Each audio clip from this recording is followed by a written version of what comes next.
Programang ito ay rated SPG. Striktong patnubay at gabay ng magulang ang kailangan. Maaaring may masiselang tema, lengguwahe, karahasan, sexual, horror o droga na hindi angkop sa mga bata.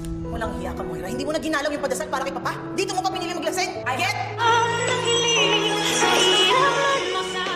Mas nadagdagan nga itong galit ni Giselle nang makita niya itong si Moira nalasing at nagmaoy dito nga sa Apex Hospital.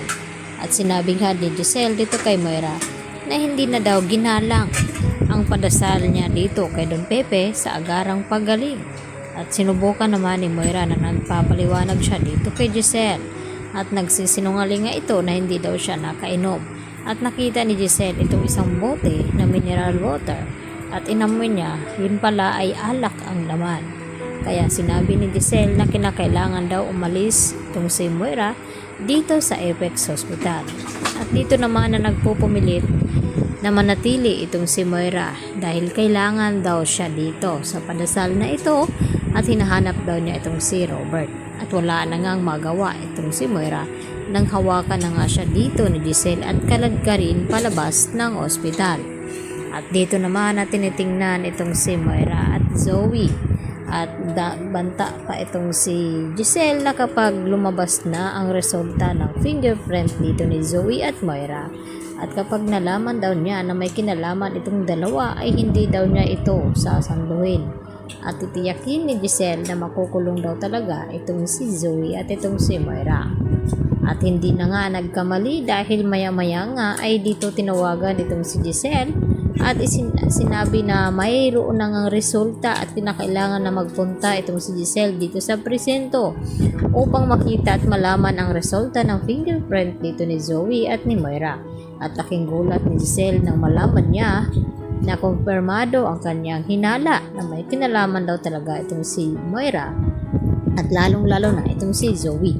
Kaya pilit na pinaamin ni Giselle itong si Zoe na kung bakit nagawa niya na nakipagsabwatan dito kay Moira at tinakot na kapag hindi siya magsalita ay tiyak na makukulong siya kasama itong si Moira at wala na magawa itong si Zoe kundi aminin dito kay Giselle na kaya niya nagawa yun dahil nalaman nga ni Don Pepe na hindi siya ang tunay na anak dito ni RJ at ang kanyang tunay na ama ay walang iba kundi itong si Carlos.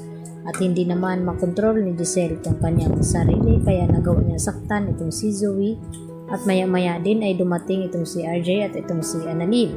At pati itong si RJ ay nagalit ng husto kay Zoe na kung bakit sa tagal ng panahon ay nagawa niyang lukuhin sila at paanong nagawang saktan din ni Zoe itong si Don Pepe. Yun pala ay hindi nila kadugo ito.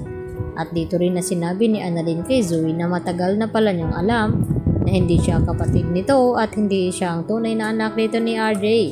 At pinapatagal pa niyang sabihin at malagay pa sa peligro ito ngang si Don Pepe ngayon na siya ang dahilan itong si Zoe na kaya kumatos itong si Don Pepe.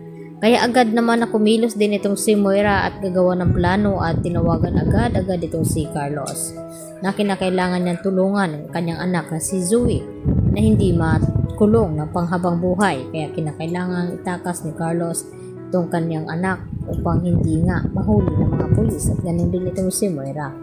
Kaya magtulong-tulong na nga itong tatlo at kasabay dito ay ang ating aabangan na parating itong anak daw ni Giselle. Yan lang po at maraming salamat sa inyong pananatiling panonood dito sa aking YouTube channel.